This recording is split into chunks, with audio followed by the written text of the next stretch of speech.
Everybody, welcome to the Tuesday live stream. We got so many things to go over. Let's just jump right into it. So just like the title and thumbnail suggests, there's this one indicator I want you guys to be aware of. And of course, we're using Ben's website and the CRYPTOVERSE. If you'd like to get 10% off the first month, there's a link in the description for that. But I'd also like you to sign up because there are some free stuff in here, especially like the DCA tools and stuff like that. Just use it. It's just going to help you.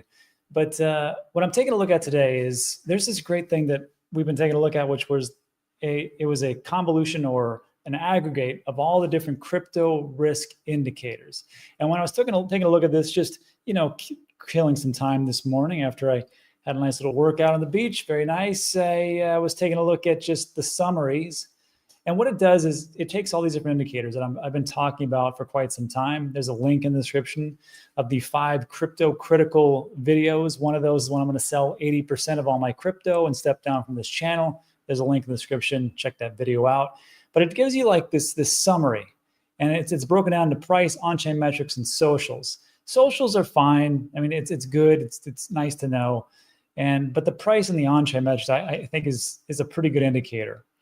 Pretty good indicators, because you have like a big aggregate like the fear and greed index, logarithm regression, Bitcoin risk, total market cap risk. That's just for the price metrics.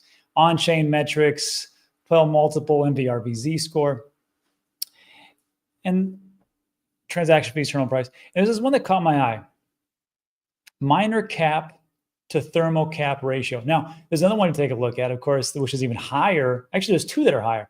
Market value to realized value, which is pretty good indicator. We'll talk about that at length. Supply and profit or loss, 0.95. That is probably the largest one. But if you think about that, I mean, once we hit all-time highs, then of course everybody's in profit, obviously, right? If we're talking about Bitcoin. And the question you have to ask yourself is, okay, well, when we hit these all-time highs and everybody's in profit, does that mean that, that's it? We're done? Game over? No, it means that people are going to keep taking profits along the way, and it's going to be an area of resistance. But once we blast through that, I mean, it's off for the races.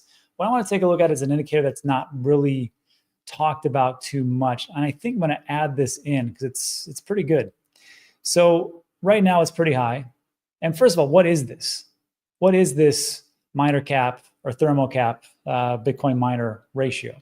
So what this is each time a miner successfully mines a block, they are rewarded with newly issued Bitcoin. We all know that, right? But they also earn the transaction fees for all the transactions, including in that block, which I was amiss to not know. Cumulative miner revenue is often called the Thermo-Cap. So that's everything that's put together. So the calculation for the MCTC, which is miner capitalization, is simply miner cap and Thermo-Cap. Miner cap divided by Thermo-Cap. Selling Bitcoin when this MCTC score is greater than 8 has historically, it says always been a good choice. We'll just say been a good choice. Always debatable. I think Michael Saylor would be like, no, I'm never going to sell it. Likewise for buying when this Thermo-Cap, market cap, Thermo-Cap is below 2. So, and of course, you can, there's 2 real proof of works. Well, actually, there's 1 now. Ethereum used to be proof of work. Now it's proof of stake, and who knows what's happening with that. But I found this interesting today because when it talks about, selling above 8, let's see how well that would have done. I mean, historically speaking, right? I mean, we can't time everything. But if we're over here, let's just start from 2017, okay? So right here, you go to 0.73. So it just jumps up to 8.3. And the price was 6,730. Now, does that mean that, selling above 8 means you sell everything, but like, okay, I'm out? I think it's actually a good risk assessment tool for you to say to yourself, maybe I should take some profits along the way. And maybe as I'm hitting these type of points, maybe it's also a good idea to take a look at some altcoin indicators or just altcoins themselves. Because as Bitcoin starts to run up, we start to see a lot of run-ups of altcoins. Nothing will go up forever. Nothing will go sideways forever. And I would say nothing goes down forever, but that's not true because some companies just go to 0. That's how it goes. So I'm not saying Bitcoin is going to zero, I'm just saying. But with this minor cap to thermo cap in here, you would have missed out on some pretty massive gains, right? Because if you're at 7,000, I think we hit 19,000 something, 700, somewhere around there in December 2017. I know that's wrong. I just can't get to the right point. I know it was 19,600 something, not 17,000. So regardless, not too bad. And then when it talks about, you know, buying under 2, let's see how well that would have done.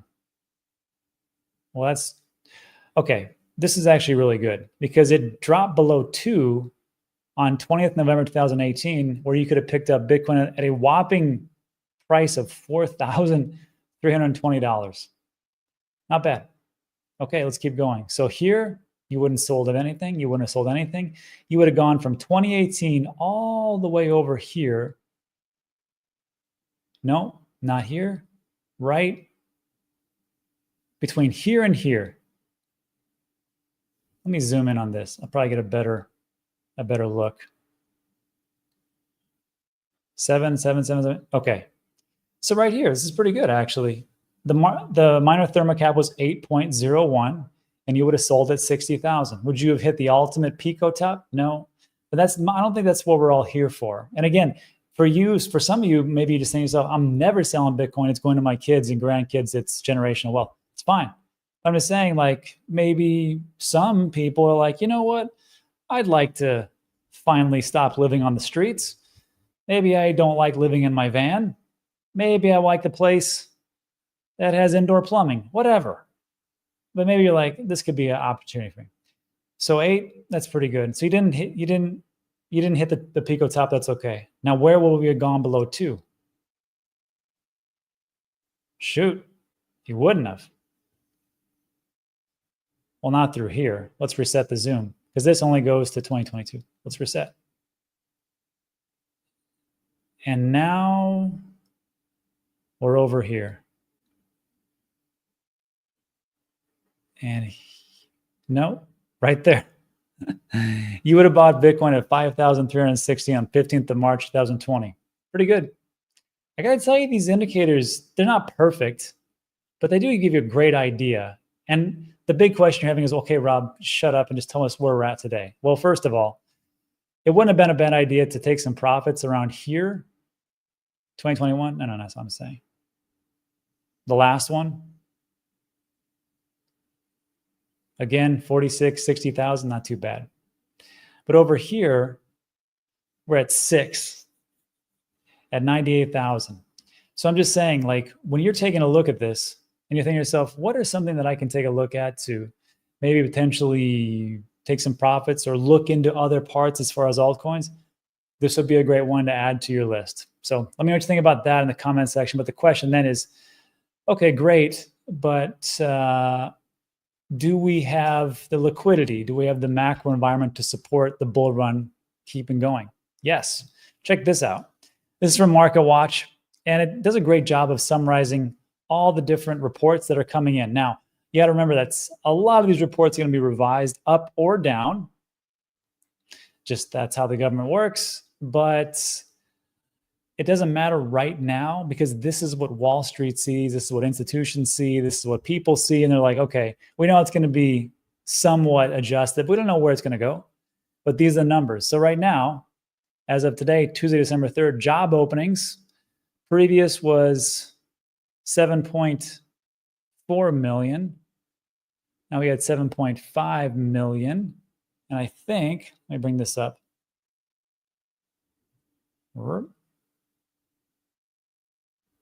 The actual, I want to say it was 8 million. Let me get that in a second. But then there was also this, the US final manufacturing PMI, which what the heck is that? Macro environment. The PMI is the Purchasing Managers Index. It's for manufacturing in the US. Key economic indicator reflects the economic trends in the manufacturing sector. So the previous was 48.8. Forecast was again 48.8. And we got to 49.7. What does that mean? Well, a value above 50 indicates expansion. A value below 50 signifies contraction. So we're trending up. And this is calculated based on 5 components: new orders, inventory levels, production, supply deliveries, and employment. So on this piece right here, as far as the macro goes, it's looking pretty good. The question I think I would have right now then is, which I need to really look up, is what do we do with the Fed rate cuts? How does everybody see it? So just a week ago, this was a 60-40 split, where the target rate is, as far as the rates, is 450 to 475. And they're saying it's still going to get cut by 25 basis points, almost 70%. So if that happens, you can see more of a rally in the markets than what they are right now. So for me, when I take a look at this, okay, the macro is looking pretty good stateside. But as far as like in the global sense, there are some things that you have to be aware of. I can't just give you nothing but moon boy stuff. Here's some negativity. I don't know if you guys knew this, but South Korea just declared martial law. Why is that? Well, it's quite interesting. It's about liberals and communism and other things. So President Yoon Suk-yeol said Tuesday in an emergency briefing, South Korea has declared a martial law. Declaration was made to prevent anti-state forces from depriving South Korean citizens of their freedom and happiness. I will wipe out anti-state forces as soon as possible and normalize the country's operation. His anti-state forces was a reference to the opposition-controlled parliament. So essentially, they're fighting just like America's fighting, between the conservatives and liberals. And of course, somebody will, in the comment section, will correct me and say just how awful either side is. I got it. But it looks like this is just, not just, this is a power play, South Korea. And he's blaming his liberal political opponents for the political gridlock that the conservative ruling bloc suffered. So with this, I don't really want to go so much into this story, but just to be aware of it, that you have to know that there's always these things that are going on in the global economy that will ripple through and affect us, even though you have nothing to do with South Korea. So what's happening?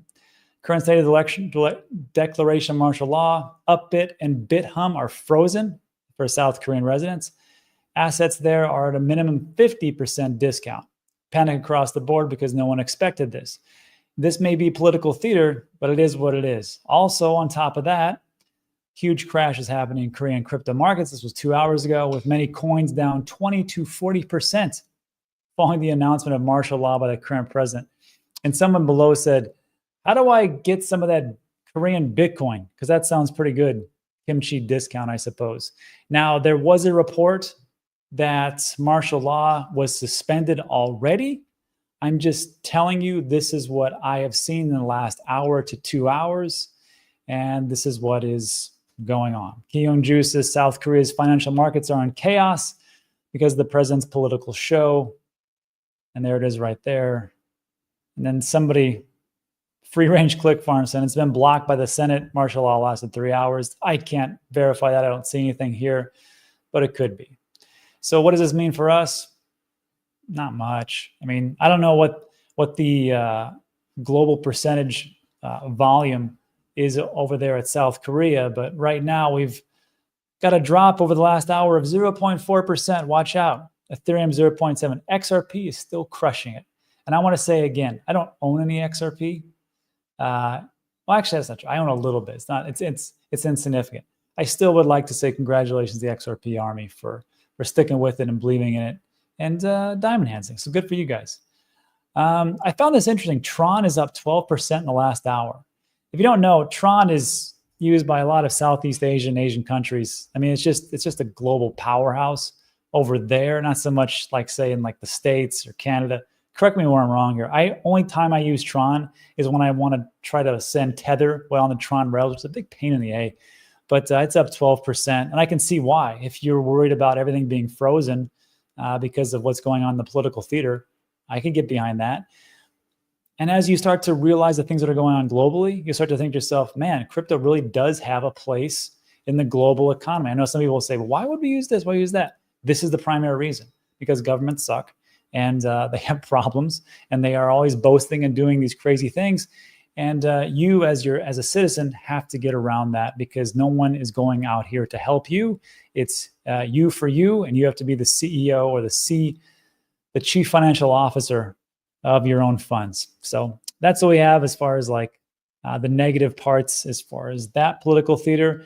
Now let's jump over to France and get even crazier with another round of unrealized capital gains. I saw this when I woke up today, and the first thing I thought, because this is from Bitcoin Archive, just in, France to tax Bitcoin unrealized capital gains. Now, every time I see this in America, I have to tell you that the first thing I think about is this, well, that'll never pass, because that's dumb. And the second thing I think about is, why are people still hyping this and still believing this is actually going to happen? That makes absolutely no sense. And when I saw this, I said, okay, someone has to explain this, because I'm not sure if this, I'm not sure if this bill is up for debate or if they passed it already. They did pass it. It's the dumbest thing of all time. But I was like, I just don't think this would actually go through. And just like 20 minutes ago, NH Crypto told me, good guy, good channel, Spanish. The community notes says the French Senate debate proposes replacing the real estate wealth tax with an unproductive wealth tax. This is a preliminary vote with only supporting senators present in the chamber. It is not final legislation. And this is one of the reasons why I do like X, because, you know, if this comes out on like, I don't know, Fox, CNN, MSNBC, or some kind of publication, it's kind of hard for them to update things like on the fly. So I do like these notes, because it kind of just clarifies that, yeah, this is not happening. So that's the negative things. Now let's get into a little PSA, a little public service announcement. Celsius. If you are involved in Celsius, such as myself, you will be getting emails, and they will be talking about a second distribution. But just know that as you get these emails, you're going to get stuff like this, which, like, I think a couple of days ago or 3 days ago, I got one that was legitimate. And then you get stuff like this. Let me blow this picture up so you can see it. It'll say, hey, important, your second distribution eligibility is here. Blah, blah, blah, blah. Steps to receive ETH distribution. And there's a link underneath this, which I did not post. But that link would probably take you to some place that would essentially screw you over and take whatever crypto you have as you connect your wallet. I'm not sure, because I didn't click on it. But the very easy thing to do is, see, it's from Strato Distribution Celsius. If you just click on that, it should say something as like @Strato, which is the right domain, or @Celsius, whatever else it is. I think it's just @Strato. But this one is @mail.pipefy.popeyeschicken or something. So you know this is just a scam. So I want you to be aware that, first of all, never click on anything. Double check. And if you look at the sender, you're going to know exactly who this is. So that's one more thing. And then also, actually, also, Cardano. I just saw this morning. Charles Hoskin tweeted this out. It looks like they're testing out Hydra, which I've been hearing about for like the last 2 years or so. And this was just a random test they did as far as TPS, 134,464. Now this is, I don't have any context behind this. I don't exactly know how this was tested, but this is what they're saying is actually happening. Great. If it's true, if this is theoretical, or if this is like legit, or if this is under stress, but that just means that's good stuff. I know from the very long time, we talked about Cardano, and well, it's not just about the transactions per second. It's also the EUTXO model, where of course you can cram in a bunch of different transactions within the transactions, and it's much, much more, and so on and so forth. But now that we are rallying the price, people are starting to look at Cardano a little bit more, going, maybe this is something I should get into. And now we get stuff like this. So let's see how it works out. And because I know a lot of you are Cardano holders, and you've been staking with the DNews stake pool, which I want to say thank you so much. Just so you know, I need your help for our airdrop. We did an airdrop in 2021. It was called tomatocoin. It's just a meme coin on Cardano. I think we were like one of the first meme coins, quite honestly.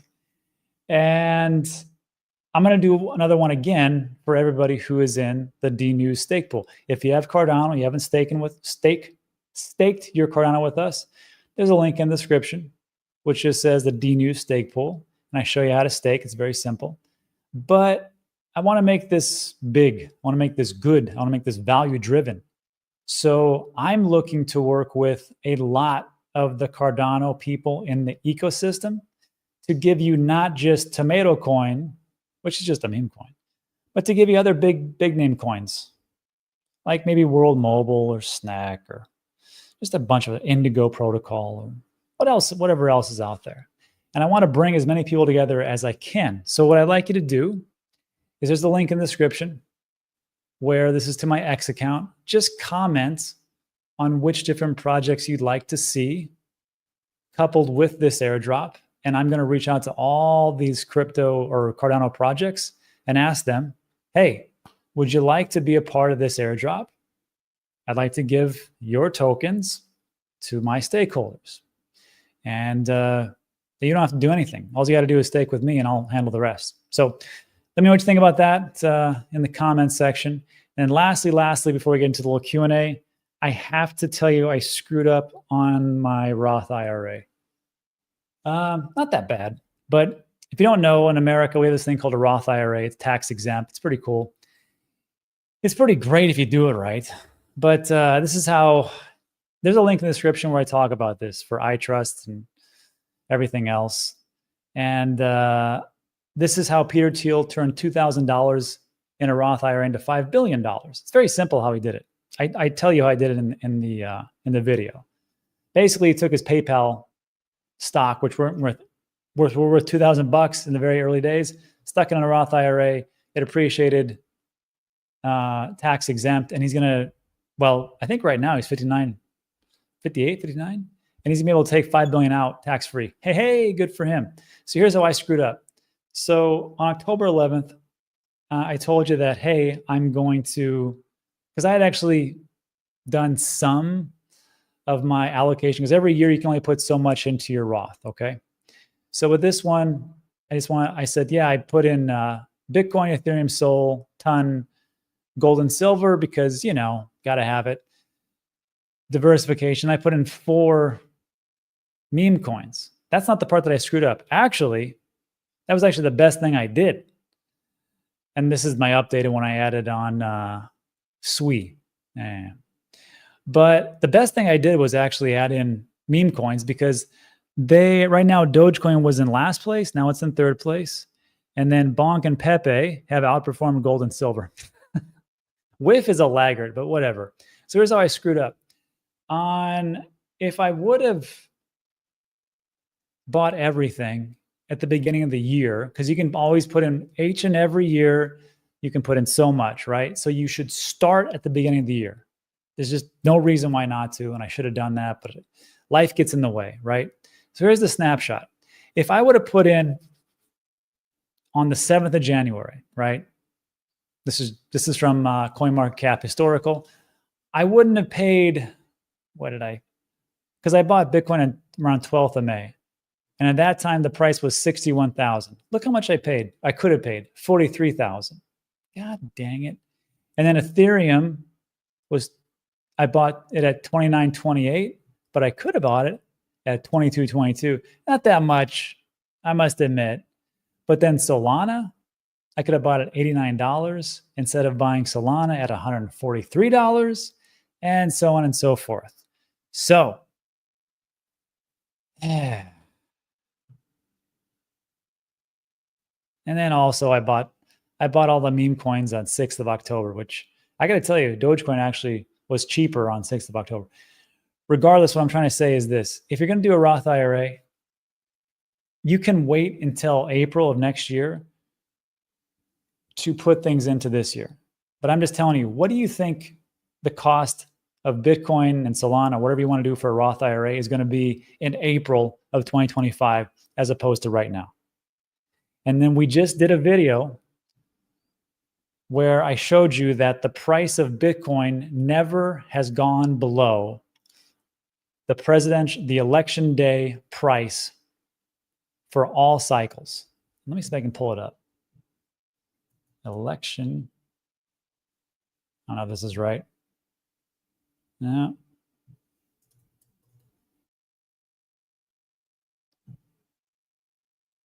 That's not it. Hold on. If I can find this. Oh, it was called flow. That's how that's what I saved it as. ELO.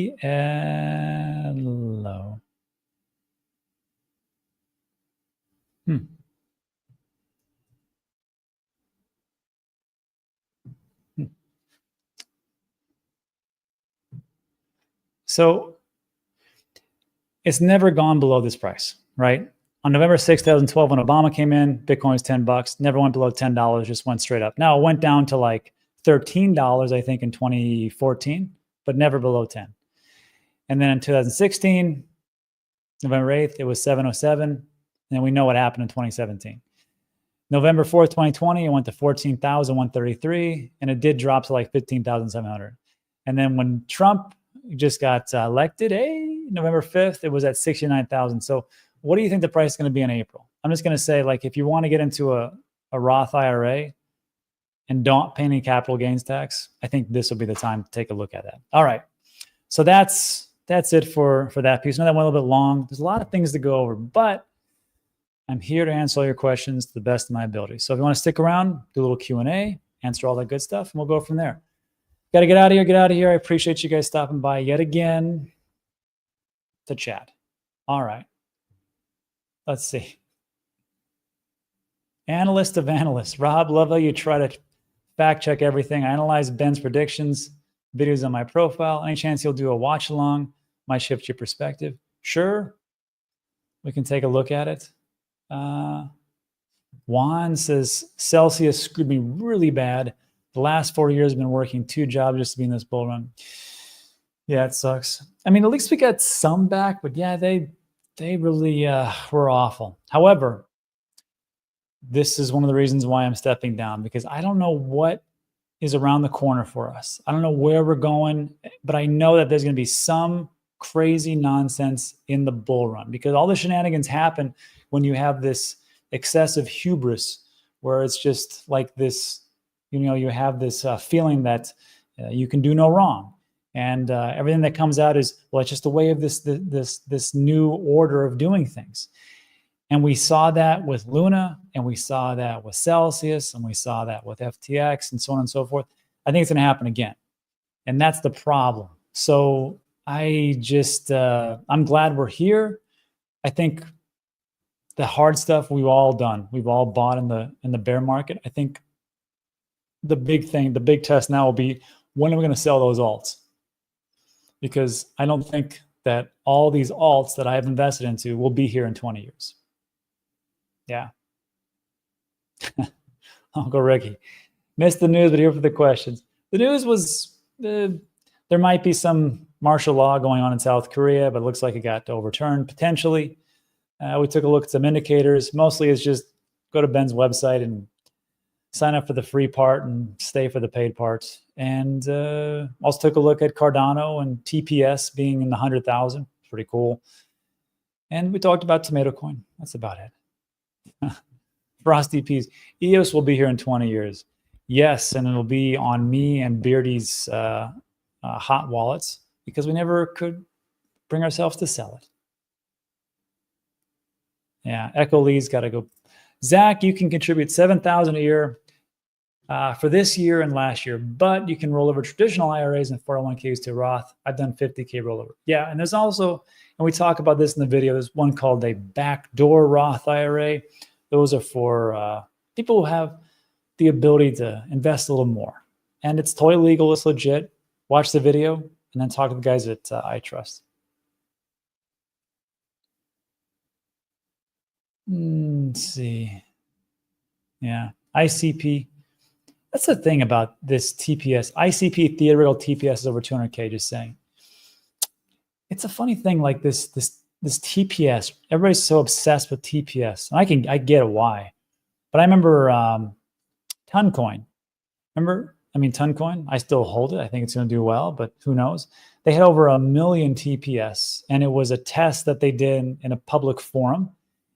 And they said, yeah, this is, we can do this. However, remember when Toncoin shut down? Because they had an airdrop. I think it was on Hamster Combat or one of these other gaming platforms on Toncoin, and it just shut down. And I'm like, what happened to that 1 million TPS? I mean, I guess time will tell which one will be the real winner. Yeah, Meme says, I think privacy coins are more interesting ever since that Tornado Cash ruling. I think it's really good for Tornado Cash coin or Tornado coin or whatever it's called. Oh, pretty good. Hendrika says, what about Trust or Coinbase Vault? Is that safe from martial law? First of all, you have to think to yourself, martial law, I mean, is that like, so we're talking about martial law where it's essentially the military steps in and they take control of the environment that their citizens are in. Does that mean that they are shutting down the banks and people can't go to the banks? Well, potentially. But the thing you have to ask yourself is, well, what are those governments allowing those people to do? And do they have money, or is everything shut down or whatnot? It's not like they're saying, okay, here's martial law and you have to, and I don't know exactly what they're doing because it could be different things. But it's either saying you can't go anywhere, you can't spend anything, you can't do anything, you have to just face the corner and don't look the other way. But people freak out, right? People freak out. I mean, let's be honest. If martial law was put in place here in Puerto Rico, pretty crazy times. And I would probably freak out a little bit too. I'm like, wow. So I might say to myself, well, what do I need? And in this situation, people think they need, well, if they're going to do this, maybe they'll shut the banks down. They shut the banks down, then I have to have some way to purchase things. If I can't purchase things, then I can't feed my family. So in that situation, even if you had, God, I don't know, even if you had 100 Bitcoin and nobody took Bitcoin, what would you do then? So it just depends. Do we have a freak out token? Pretty much not. We got nothing. Well, that's not true. I mean, if you really want to save yourself from some kind of government control, Bitcoin's great. But then you have to think to yourself, okay, who here takes Bitcoin now? That's the bigger thing.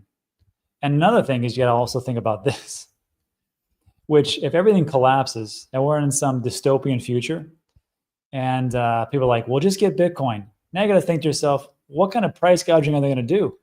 They got mutants coming down here like Mad Max Beyond Thunderdome, and they're just robbing me blind. I don't know. There's all these different factors that can play into it. Rob, you can contribute to your Roth on January 1st of each year. You don't need to wait until April. Exactly. That's what I'm trying to say, Jim. This is where I messed up, right? Some people will say, I can just wait till April and then I can invest for 2024. So I'll wait till 2025 to invest, and I'll invest in 2024, and then the next day I'll invest in 2025. And I think that's a mistake. I think right now, as this bull run really takes off, which I think it will. I mean, God knows. I even did a video 2 days ago where I said I think you got 4 months till everything blows up. I mean, really blows up. So do you want to do things now, or do you want to do things later?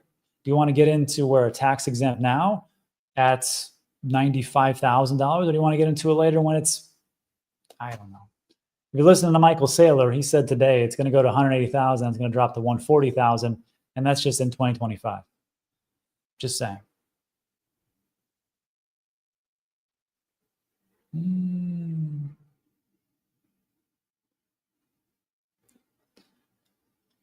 Oh, what else we got? Patriot Act, laid martial law foundation. That was true. Also true. SBF was a disaster. My ex-wife got a martial lawyer. That's pretty good.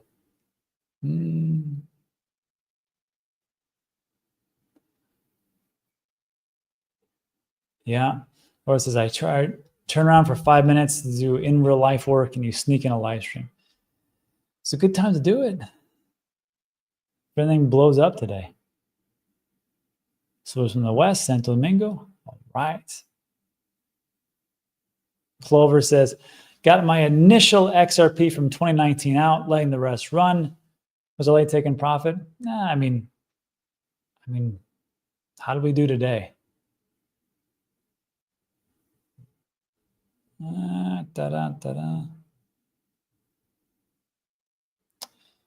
I mean, you're down, XRP's down 7% for 24 hours, but who cares, right? It's all about the 30-day, baby. 414%. 7% is not a big deal. Let's take a look. So you got out in 2019, or from 2019? Oof. That's pretty good. Oh, man. Oh, that's not right. Let's do here. Oh, good job. So if you got in at 31 cents and you were buying around here, see, this is the ones that are really great. Not the ones that like, hey, I bought $1.79, it's $2.50. I think it's the people that really believed in XRP and just said, I'm going to stick with it. I don't care. I hate Gary Gensler. I'm going to do this. And they just dollar cost average this for 2 years here. Then maybe they took some profits. Maybe they bought some here. Maybe they bought some here. But over time, you can see like dollar cost averaging is still a superpower, in my opinion. I know some people say, well, just lump sum it. Where? Lump sum here? Lump sum here? Lump sum here? You never know. You can do a value cost averaging, which is essentially, okay, I got 10 grand. I'm going to put it into four lumps, 2,500, 2,500, 2,500. And maybe that's better for you. It all depends. Yeah, RCRX, martial law, now in South Korea. Thoughts on flipping some soul into sweet? You know, I'm not, I know some people like, they like to, well, okay, here's an example. I know a lot of people, they like to, you know, take these gains that they had and say, well, you know, Solana's done a great job. I bought it at 20 bucks and now it's 200 bucks. So now I'm going to take those profits out. I'm going to put them into lower caps, which you can. And then, you know, you think to yourself, well, hopefully this works out. But, you know, how many of these tokens that we're going to do, which ones are the ones that we'll appreciate? Which ones are the XRP and the Hederas? And look at Stellar as well. And how many of these are also the Lunas or the BitConnects or the fill in the blanks, whatever ones that don't pop off? So I'm just I'm a little bit leery on that. I mean, you can still do it because, I mean, gosh, what do you think? I mean, Solana's already got a high market cap already. Just depends on what your belief is. And then, you know, who had it on their bingo card a year ago that Cardano would be over $1? Who had it on their bingo card that you know, Solana at the lows of 10 would jump all the way up to here? You just never know. I mean, you have a good guesstimate. I love Nantucket. Robert Gauss is here. And Vineyard, and even Jersey Shore in winter. That's a guy who likes the cold. Robert, I salute you. ICP is going up. That's great. Smash likes. It's always nice. How do you feel about cryptocurrency overall in the next 10 years? I think with Gary out of the way and pro Bitcoin crypto Congress, I think we're going to go really high. The thing is, we couldn't do that. We couldn't do that recently because we just had a bunch of people that were stifling innovation. I know I've said this before. I know people say, well, we don't need the government. We just do this on our own. That's true, but they sure can slow things down. Case in point, if you don't think there's a power of one individual, just take a look at Gary Gensler on XRP. Do you think he had a hand in how bad XRP price appreciation has done over the years? He is solely responsible for it. And guess what? He's a government employee and he gets off scot-free as he goes and works for Goldman Sachs again or whatever he's going to do. He's like, well, thank you. I'll take my severance pack. Actually, there's no severance package. He's serving in the government. And he's out. Can't sue him. Congratulations. That's it. Lord says, Rob, Stellar is competing with XRP as a clone basically in cross-border payments and founder. What's your take on the competition's future prospects? You know, I used to get into the Stellar XRP debate, and I always felt like XRP had the leg up. But, you know, really, if we think about it, like who's going to be the ultimate winner? I'm not for sure. But I will say, I think, where's the narrative? Or where's the price appreciation? Here's how it usually works for the normie retail person. Let me see if I can pull this up. They're going to go to Coinbase, and they're going to look up all the different tokens that are out there. Let's see. Yeah, maybe. And they're going to go, oh, okay. I'm going to look at this. And I'm going to say, okay, this is by market cap. Okay, well, I can't afford 95,000, so I'm not going to buy that. Ethereum seems pretty expensive. And I don't know what market cap even means. Volume, I don't know what that means either. And then, of course, there's not even like circulating supply and max supply, which is good because I don't know that either. So I'm like, wait. XRP is $2? Well, I'll buy that. Solana, yeah, maybe 220. That's cheaper than this. BNB, I don't know what that is. Dogecoin, I've heard of this. I believe that Elon Musk and Vivek Ramaswamy are going to be starting this government agency called Doge. So Doge is used by the government. I got to buy this. It's only 40 cents. Cardano, ooh, that looks pretty good. $1.18. What was the all-time high? $3. I can triple my money. I'll buy that. Tron, sure, whatever. And down the line, they go, Stellar's 51 cents? Well, that's cheaper than Toncoin. And Shiba Inu is not even a penny. That's what people are going to buy. And that's why they're going to buy it. The other people that get down into it and say, well, this is a greater, more sound product, and this actually does better for cross-border payments. Those are the ones that'll probably win overall. But right now, it's essentially blindfolding yourself and throwing a dart at the board. There you go. XLM is the retail equivalent of XRP. Thank you. And Kid, is market going to dump more? I don't know, but I'd like to. Personally, I like the price to go up higher. But market going to dump more? I don't know. But I'm like we talked about on Sunday. I'm actively buying pretty much everything except Bitcoin right now. I think Bitcoin is, for me, I bought in the bear market. I've got plenty. I'm good. Now it's about maximizing profits, and that's where alts come in.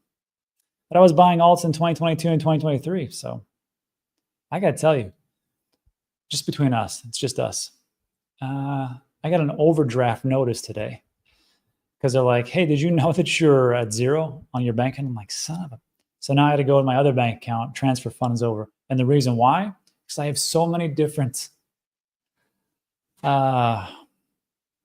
limit orders or set orders coming out, DCA orders every day. And I'm like, wow, didn't think I was running low that fast, but here we are. Any news about Minutes Network? I just put something out on them, as a matter of fact. I can get Josh here as soon as possible. Josh Watkins, brother of Mickey Watkins. And we'll talk about Minutes. Oh my God, that was scary. Now here we go. So the public sale on node staking is officially closed. 62.5 million tokens have been sold, and all 3,000, wow, all 3,000 nodes have been staked. Huh. And this was, when was this? 4 days ago? December 2nd. What's the day? Oh, it was yesterday. I tweet a lot. So that's what we got. And we'll see going to TGE.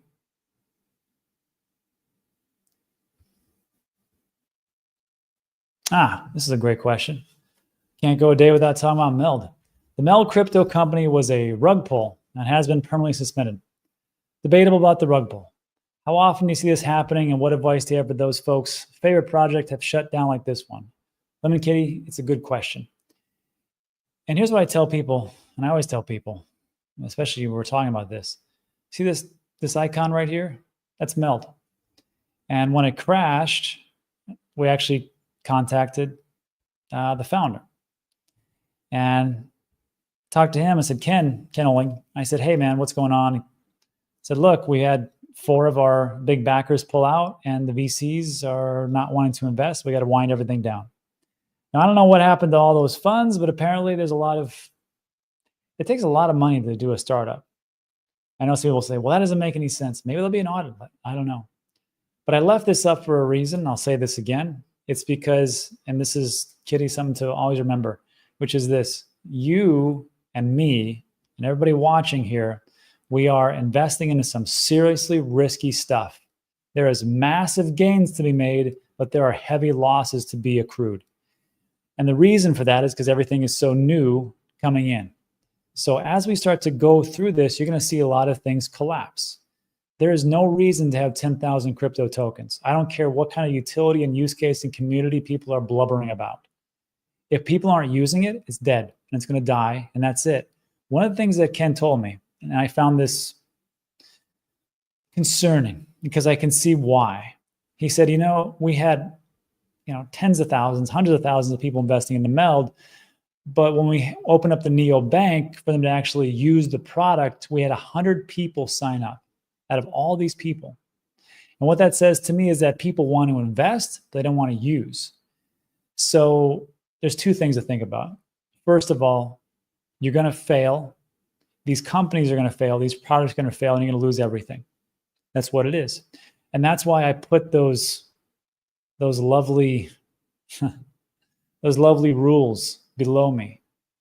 Number 1 rule, it's all gone, which means don't invest more than you can afford to lose. By thinking to yourself, here's my $20, I'm going to put this in MELD or whatever, it's gone. As long as you don't go into a cold sweat, you're okay. For everybody, it's different. If I whip out $100 and I'm like, okay, I'm going to put this on to tomatocoin, whatever, and it goes to 0, and I know it's going to be gone, and I start to freak out about losing $100, I shouldn't be investing $100. Some of you out there are like, I'm going to put 10,000 on, and that's just chump change for me. And some people, $20 is a huge deal. So you have to understand that the very first rule, which I think is the golden rule, is that you should never invest more than you can afford to lose, because you're going to lose. And that's just how investments go. Next one is everything's a scam until proven otherwise. Next one is don't leave things on exchanges. You have to use them. They're a necessary evil. But you take things off into cold storage as much as you can. That's why I'm always talking about Tangent and cold storage devices and taking things off. It's not because I like to waste my breath. So I don't want you to come into a Voyager Celsius FTX situation. Take it off the exchanges. Next one is don't use leverage. And the last one, the big one, I think should be number 2, is take profits. Nobody ever went broke taking profits. So as far as MELD and everything goes, that's where we stand. That's why I leave that icon up. And I want everybody to be aware that this is not a game. You can lose everything. All right. Well, that was dark. Let's see. I sold my Doge. Damn, Tom did a great job. Sold my Doge at 70 cents. Actually, so I sold a big chunk of it on Elon Musk going to SNL, because I said, if Elon Musk is going to go to Saturday Night Live, that's got to be a top signal. So I just sold a big bunch that night. And that was like the one very rare time that I actually did it, nailed it. I messed up everything else, though. Doge for this cycle is dead. I don't know, man. It's done pretty good so far. JQ says, Rob, do you think we'll have a prolonged bull run with the current admin, or a top out in spring with a major sell-off starting in May? We talked about this on Sunday, and I said, look, if you would have sold, like, people will tell me, like, everything happens in November. So, well, we took a look at it. It's actually between essentially a year to 16 months post halving is when everything is topped out. So that's if you looked, and we looked at 2012, 2016, 2020, moving forward. It's always 12 to 16 months. So the last double top was 2021. If you would have sold at around 60,000, would you have felt that bad if you would have missed it to go to 67,000? Or you'd be like, ah, that's cool. I sold at 60,000 and it went down to 15 and I bought it down there. Or maybe even 20,000, I don't know. So for me, I just said, you've got 4 months because that's when everything starts to go up. And remember, it goes up, but then Bitcoin is the first one to go. And then everything starts to flow into more altcoins and those go crazy. And that's like, usually when Bitcoin tops, usually you'll have alts kind of sputter between 2 and 4 weeks. Correct me in the comments section. So for me, when I think about this, I think, well, I'll probably be selling. I mean, if the time frame works out. And again, watch that video where I'm selling 80% of all my cryptos and the 12 different indicators I talk about. Once those really get overheated, I'm like, well, that's it. And then I start to, as I layer it in, I'll layer out. So I don't have an answer for you, JQ.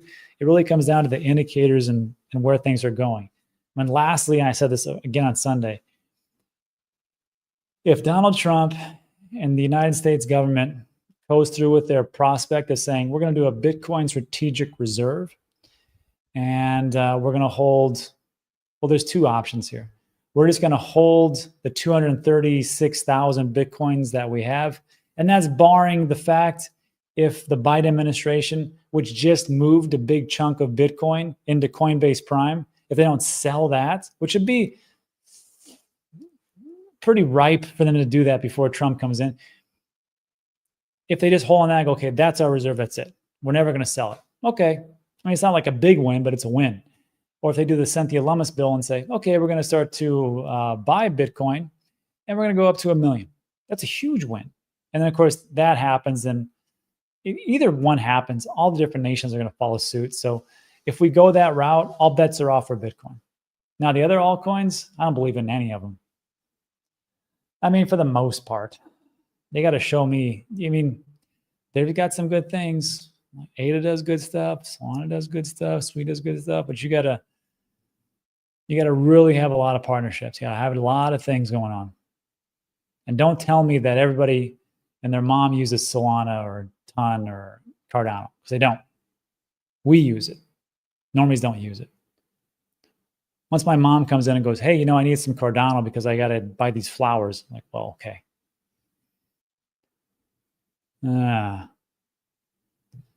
Santa Claus rally? Anybody, have we ever heard of that? Maybe there's a Santa Claus rally coming in. Who knows? Echo, I will be accepting crypto for Christmas. Oh, wow. See? I sold my Meld airdrop early on and made a nice free chunk of money. Watch that video where I talk about the half and half method, which is when things double or you get things for free, you sell half.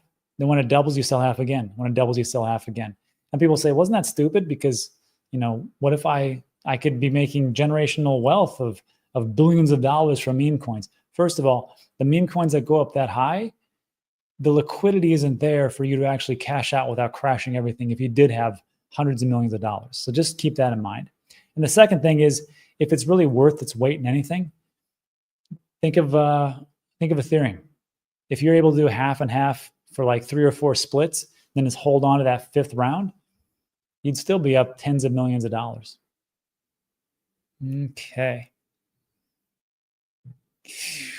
Gala games. You know, I still have that version 1 of Gala on Coinbase. I bought it a long time ago. I just forgot about it. And I'm looking at, and every time I log into Coinbase, because weekly I take all my crypto off, I look at that Gala just sitting there, and it just says, this is not supported by Coinbase. I'm like, I bought it from you guys, but you can't do anything with it. Kind of sucks.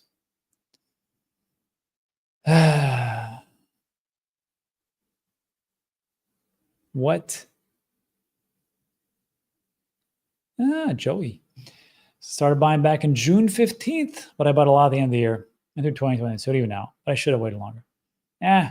You're way ahead of 99% of the people in the world.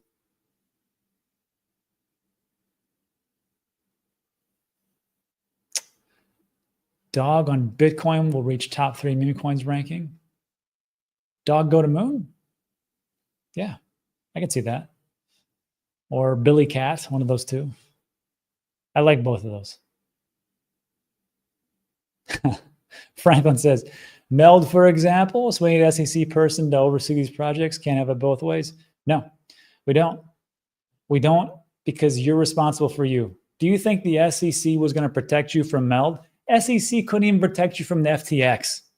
They are, in this situation, things move so fast, they're worthless. So Franklin, no, we don't.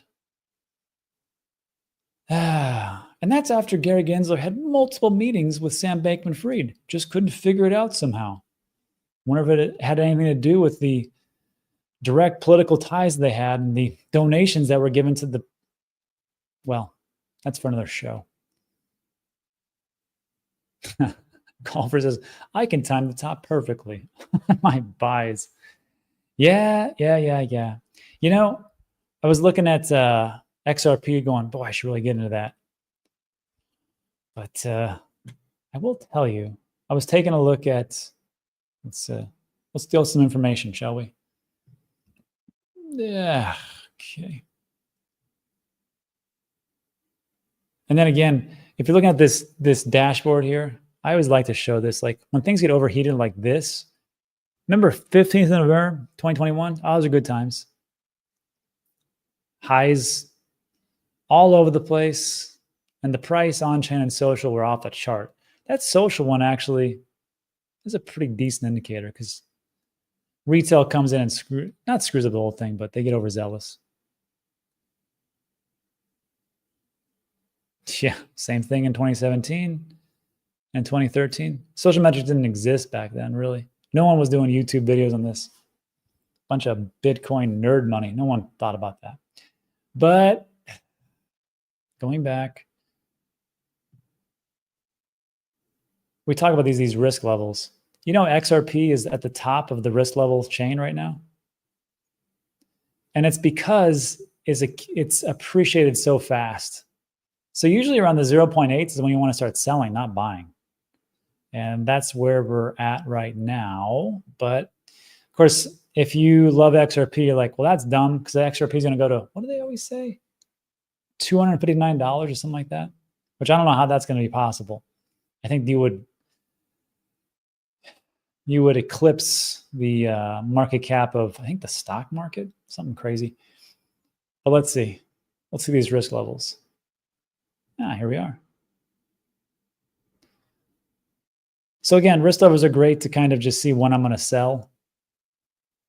So anything above 0.8 is a good time. Like April 2021, you were at 0.826. Probably wanted to start to layer out then. And you reached $1.76, and then it crashed. And over here, price was 228. Now it's 252. Again, you're not going to time the top, tippy top, but it wasn't bad. I don't know. We'll see. I think it'll go up. I think it could see $6 pretty reasonable. Especially because what we talked about, when retail comes in, they're like, oh, XRP, my friend talks about that. Then before you know it, everybody's buying it. Yes. Rob, are you planning to buy crypto after the bull run? Yeah. I mean, the idea is to have a lot of dry powder on the sides and just wait for that collapse. And you know, it's a funny thing because like in 2020, 2021, I remember everybody said, well, that's the end of the cycles. It'll be okay. It'll be little ups and downs, but there's just so much adoption. I mean, we got El Salvador is actually using it as legal tender. We've got this guy named Michael Saylor and MicroStrategy, and they're picking it up. And we've got some random congressmen, women talking about it. So, and then of course we got this guy named Sam Bankman-Fried. He's got a really close connections to Gary Gensler as the SEC chair. We should never go down. It'll be just like it'll be like a little more volatile S&P 500. I was like, yeah, we'll see. And of course, the same thing happens again. So everything gets overheated at some point, and I'm waiting for that point. Rob, any free indicators you can recommend? Yeah. When your Uber driver starts talking to you about like, hey, have you heard about Stellar? Time to sell. Let's see. How you feeling about dog memecoin? I think they just got a listing on Binance or something. So I want to say that let's take a look. Unless it's collapsed, who knows? It's crypto. Anything can happen. Dog go to moon. On runes. Hey, it's down 0%. That's pretty good. 7 days. One, that's pretty good. So in 30 days, it's up 100%. I'll take it. How about 3 months? Yeah. What I like about this is there is no unlocks. Total supply and max supply are the same. I did a video about this, actually. If you guys don't know what I'm talking about, I can understand because we're talking about a lot of stuff. What's ETH 2.0? Guys always got good stuff. So let's see.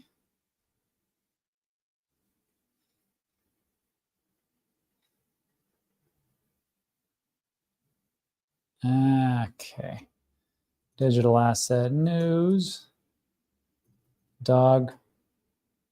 Go to moon. Yeah, this one. So this one's a quick one, 7 minutes. I explain to you what the difference between runes and ordinals and how to buy those and pretty much why I think they're going to do pretty well. How long ago was that? Hey, that was 1 month ago.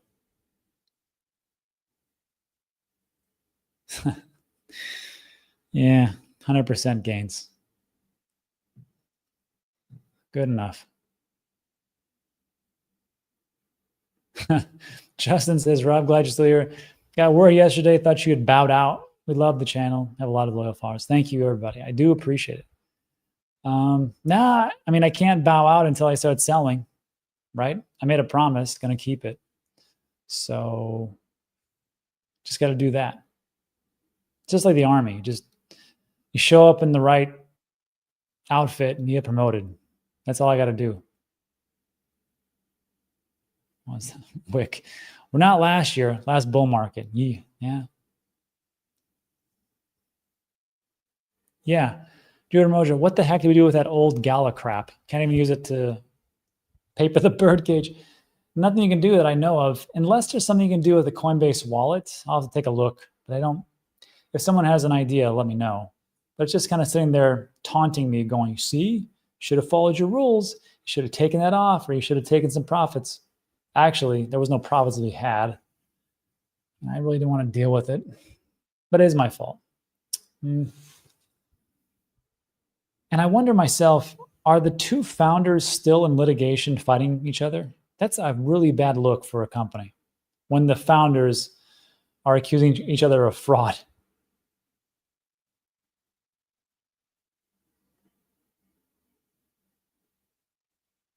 Huh. Hosky? Yeah. If anybody knows the Hosky people, we'll talk to them and maybe we can do a co-airdrop. That'd be great.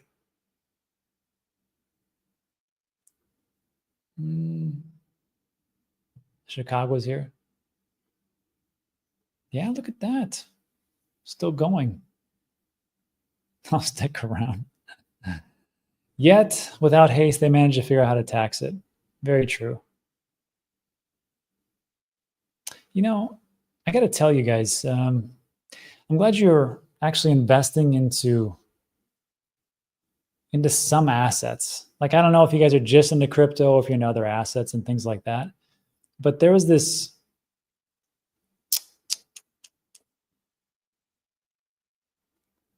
where did I put it? Oh, yeah.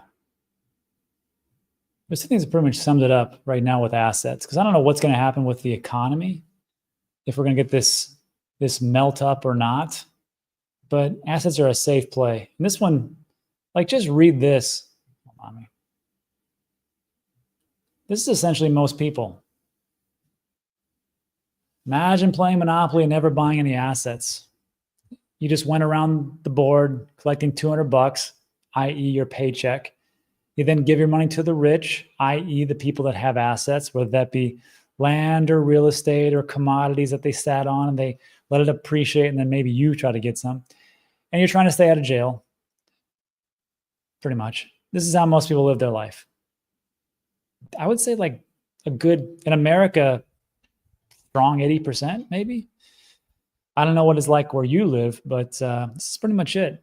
And everybody here I know is into crypto, so they buy assets. You guys are one of the few, quite honestly.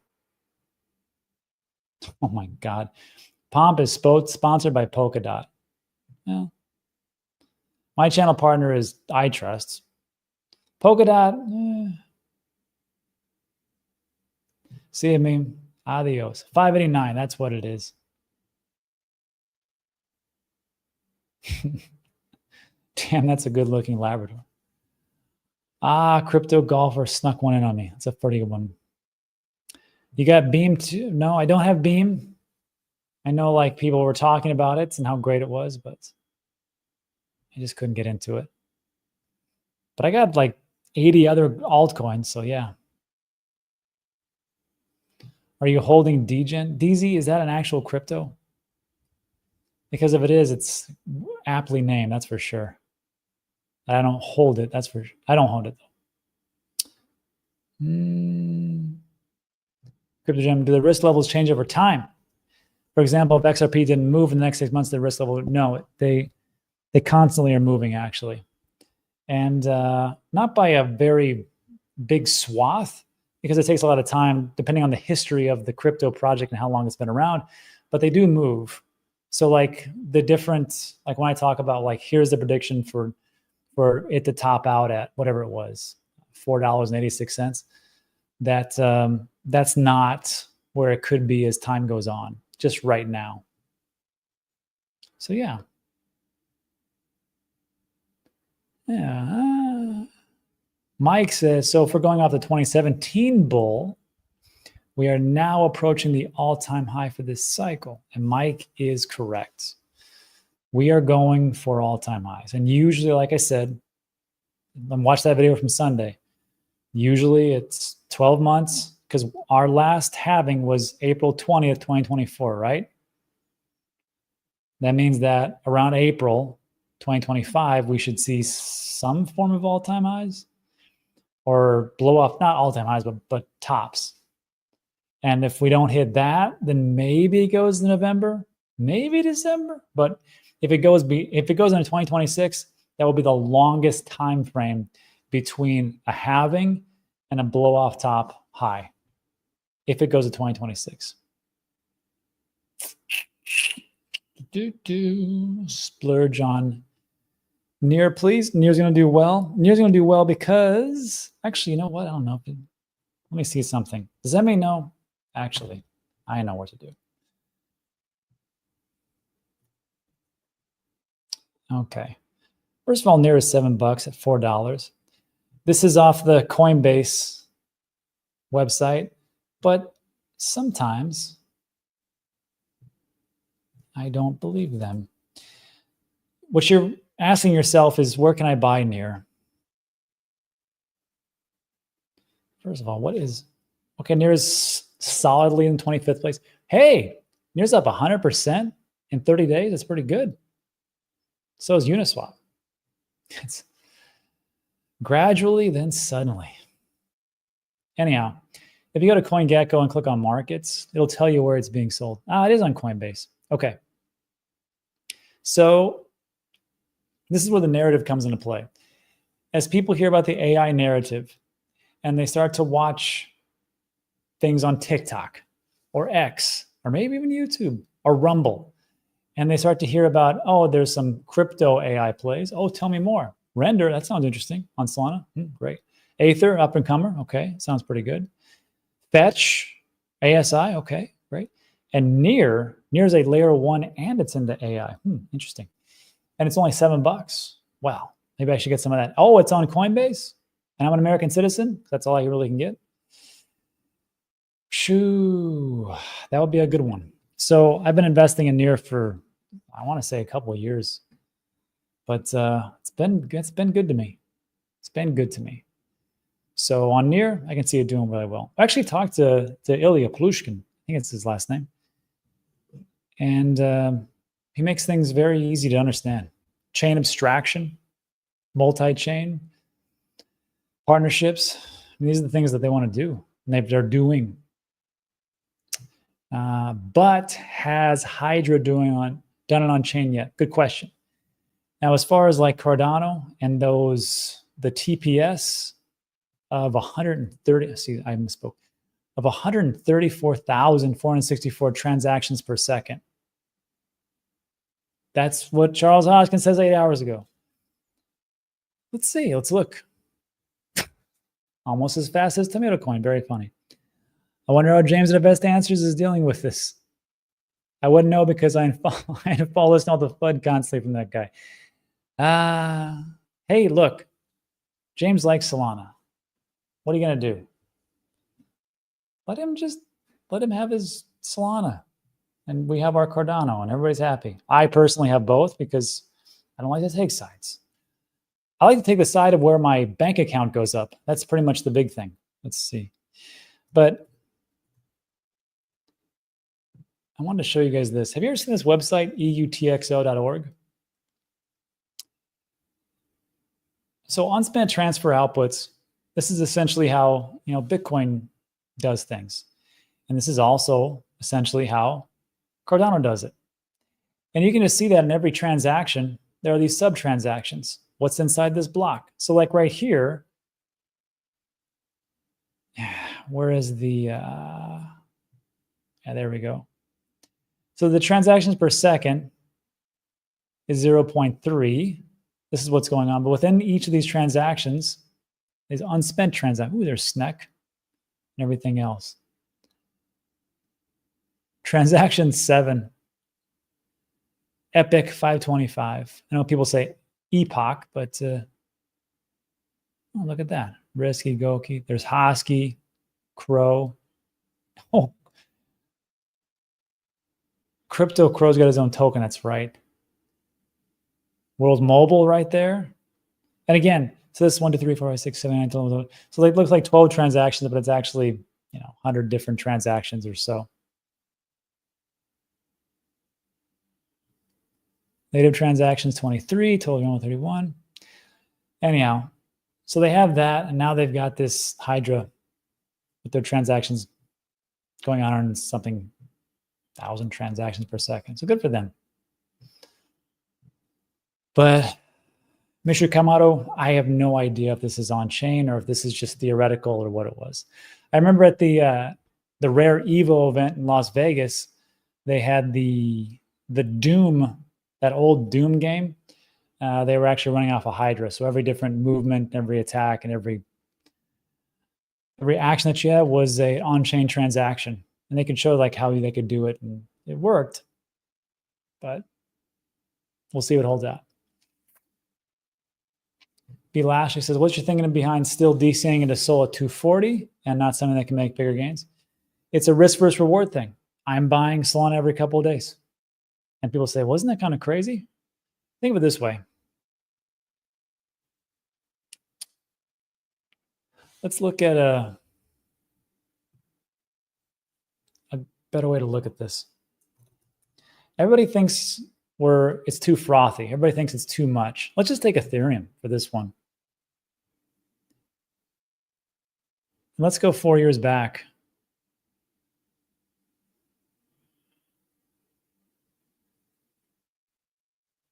So essentially 4 years ago, we are here for Ethereum. It's 571 bucks on December 4th, 2020. And I remember thinking to myself the exact same thing you're thinking of. I'm like, Jesus, I was buying Ethereum at 100 bucks or 90 or 88 bucks or whatever it was back in like, 2018, 2019. And I'm like, now it's that's like a 5X. This is way too much, right? Of course. And then you don't want to put any money in, then it does this. You're like, oh, so I went from 500 bucks to 5,000. So let me do let's see, it's like a 10x, roughly. So yeah, and then people would say, well, I don't want to do that. I want to get into, I don't know, BitConnect or Luna or whatever. And I will say, it's not the problem of getting into projects and they collapse. The problem is not getting out fast enough. Like, I'm going to tell you something. Like, I made a lot of money on Luna. A lot. And it was because I had to sell, because I had to buy a property. And I wasn't too happy about it, but I still did it. I'm not telling like this is the greatest strategy of all time. But the people that would take profits along the way, and they just had that weight off the chest, like, oh, I'm just playing with house money, or I'm up 2x or 5x or 10x. And I'm not going to ride this all the way to Valhalla. Those are the ones that do the best, I think. And they just don't have any stress. And they're like, oh, this is good. There's a reason why like I sound like me now, as opposed to me sounding like me back in 2020, 2021. That's all. I'm not going to be a billionaire. I made peace with that. Does anybody need $1 billion? I don't. I need very few things, actually. No way. Trump has selected the pro-crypto Paul Atkins to chair the SEC. Trump.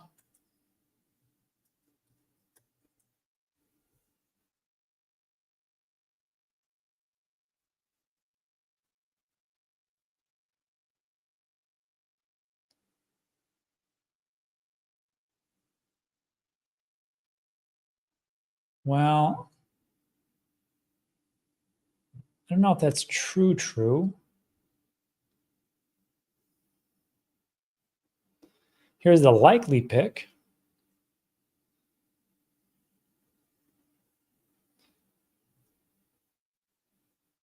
Well, here's 30 minutes ago. Let's see. Trump taps Paul Atkins for next SEC chair, making good on his crypto promises. Hey, that's a good news. Wait, let's see.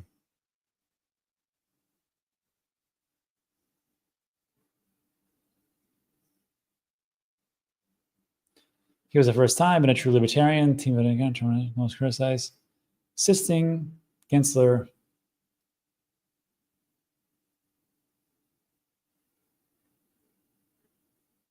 You know, great. If he is, that's awesome. If he's not, no big deal, because guess what? Good news is that Trump is actually doing the things he said he's going to do. And I think a lot of people were saying, no, he's just a liar. He's not going to go through with it. And even I was critical. I was like, hey, look, I've been around long enough to understand that campaign promises are just that. But it looks like he's going through with some of these things. So I'm very happy. Like, I'm usually not this bullish, but I mean, so far, the macro environment's pretty good. We have liquidity. We have the rate cuts. We have congressional approval, essentially. And we have nation states, and we have these big companies coming in. Also, did you guys see this? It was a 3-minute sales pitch to Microsoft from MicroStrategy, from Michael Saylor. Micro.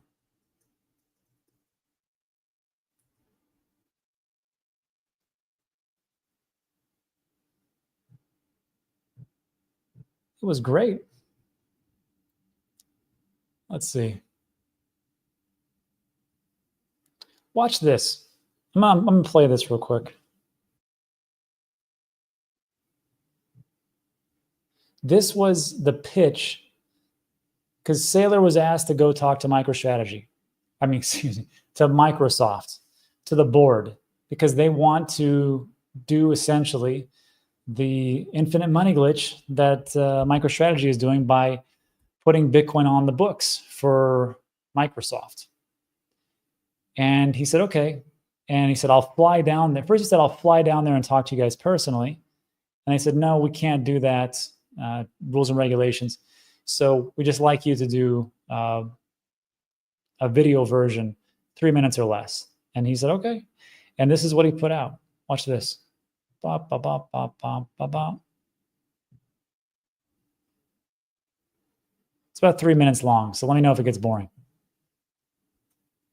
Microsoft can't afford to miss the next technology wave, and Bitcoin is that wave. Bitcoin represents the greatest digital transformation of the 21st century.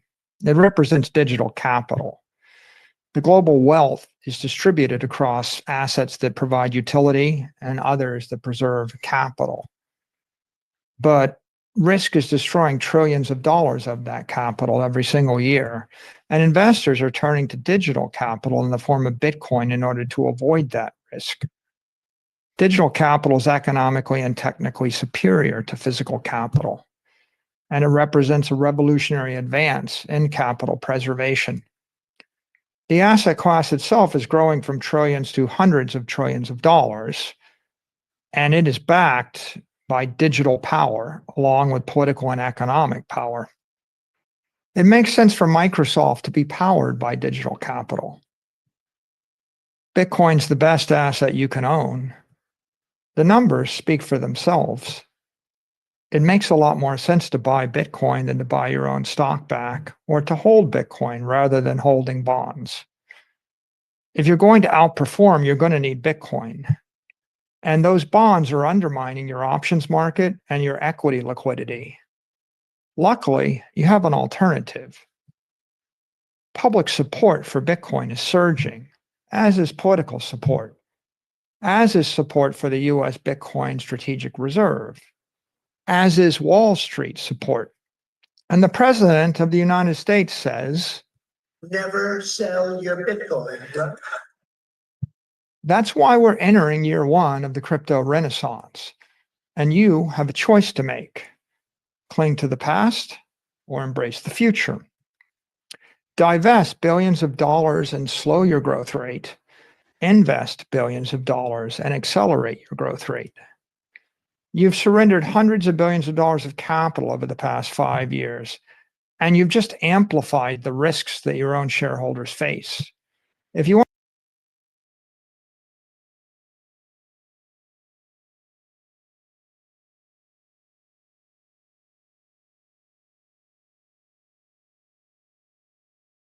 Sorry, that was boring. I was muted for a second. So I know when I first saw that, I was like, God, I thought it was AI too, because it sounds so unemotional. But then I saw it, I'm like, that's not real. And then I was perusing my Twitter account, and then there comes Michael Saylor, and he's like, put this out for Microsoft and see how it works. And I was like, oh, it was real. I guess it's because you can't be very embellishment. If you got 3 minutes time to get one of the largest companies on the planet to come over to Bitcoin, you got to be ... And I'm sure he had a script out and just boom, boom, boom, went through it. So I think it did sound kind of AI-ish, but I think I would probably sound the same way if I was talking to Microsoft. Jupiter says, always 1.5 or 2x speed on Sailor. Actually, I tried to listen to that like faster, but it was a lot of things going on. So I had to slow it down. Not that smart. Let's see. Joey Weiss, Trump cabinet picks that are pro-crypto. Trump. JD Vance. You know, JD Vance is over 500,000 in Bitcoin. Did not know that. Elon Musk, RFK Jr., my guy. Hopefully he can clean up the problems that are going on as far as the food industry and the National Institute of Health. Tulsi Gabbard. Lutnick. That guy is interesting. Hagseth Bessenet. Atkins, Ramaswamy. Waltz. Is that Waltz? And plenty more. Yeah, he did a good job. I mean, I think this one's going to be, I think one of the problems that Trump went through last time, not to get political, but he really did, and I think even he'd admit it. He had admitted it to someone on Joe Rogan where he's like, yeah, I was trying to drain the swamp and I got some swamp people in my cabinet. We all make mistakes, right? I've never been the president either myself. I'd probably screw that up too. So hopefully he figures out the right people to get, but it looks like he's doing a good job so far. I like these people, especially the SEC pick. You can't get worse than, actually, those are famous last words. You can do much, much better than Gary Gensler. That's for sure.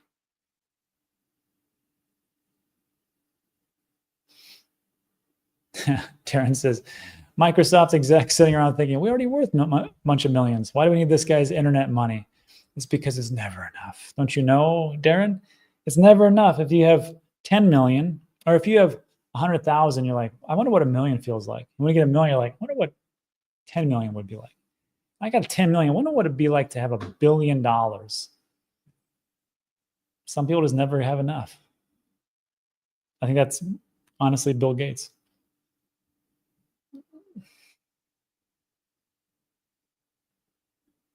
Let's see. And that's right. Mucho depreciate. That's true. Mucho depreciating millions. Yeah, if you remember that, I mean, if you look at the purchasing power of the dollar, which always boggles my mind. And think about this. We got to get out of here. It's getting late. You know how much cash Warren Buffett is sitting on? I want to say it's $348 billion. Correct me in the comment section, but it's a lot. It's hundreds of billions. I know that for a fact. And him and his corporation are sitting on all this cash. And I'm just like, it's just evaporating with the amount of money printing that's going on and it's about to go on. I don't know why they're doing it.